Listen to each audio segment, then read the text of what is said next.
কোরআন হাদিসের আলোকে রোজাদারের জন্য 15টি সুসংবাদ। আসসালামু আলাইকুম রহমতুল্লাহি ওয়া বারাকাতুহু। প্রিয় রোজাদার ভাইদের উদ্দেশ্যে বলছি, কোরআন হাদিসের আলোকে রোজাদারের জন্য 15টি সুসংবাদ।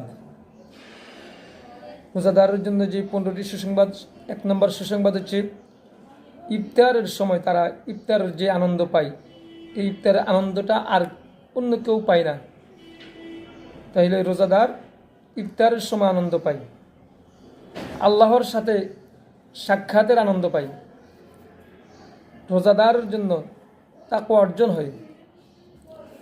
তাহলে রোজাদারের তাকওয়া অর্জন হয়। এরকমভাবে জান্নাতি হুরগণ বিবাহ বসার জন্য আকাঙ্ক্ষিত থাকেন।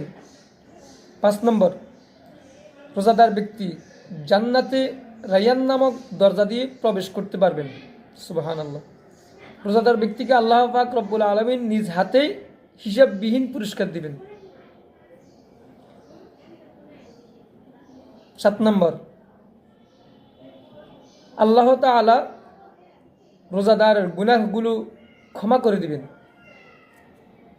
এরকমভাবে 8 নম্বর, রোজাদারের মুখের গন্ধটা মিষ্ক আম্বরের থেকে উত্তম হবে। সুবহানাল্লাহ। 9 নম্বর, রোজাদারের প্রতিটা মুহূর্তে নেক আমল সহজে অর্জন হয়। 10 নম্বর, প্রতিদিন ইফতারের সময় 10 লক্ষ জাহান্নামী রোজাদারকে আমার আল্লাহ মুক্তি দিবেন। 11 নম্বর, প্রতি শুক্রবার প্রতিটি মুহূর্তে 10 লক্ষ জাহান্নামী রোজাদারকে আমার আল্লাহ মুক্তি দিবেন। সুবহানাল্লাহ। 12 নম্বর, রমজানের শুরু থেকে শেষ পর্যন্ত যত লোককে মুক্তি দিবেন সেই পরিমাণ রোজাদারকে রমজানের শেষ দিন আমার আল্লাহ মুক্তি দিয়ে থাকেন। সুবহানাল্লাহ। 13 নম্বর, রোজাদার ব্যক্তি ফেরেশতাদের সাথে সাদৃশ্য অর্জন করতে পারে। 14 নম্বর, রোজাদারের জন্য শবে কদর পাওয়া সম্ভব। রোজাদার ব্যক্তির শবে কদর পাওয়াটা সম্ভব, তাদের জন্য সহজ, শবে কদর পাওয়াটা সহজ।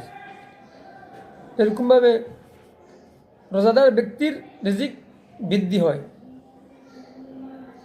তাইলে 15টি রোজাদারের জন্য 15টি সুসংবাদ। রোজাদার ব্যক্তির জন্য 15টি সুসংবাদের কথা আজকে বলেছি।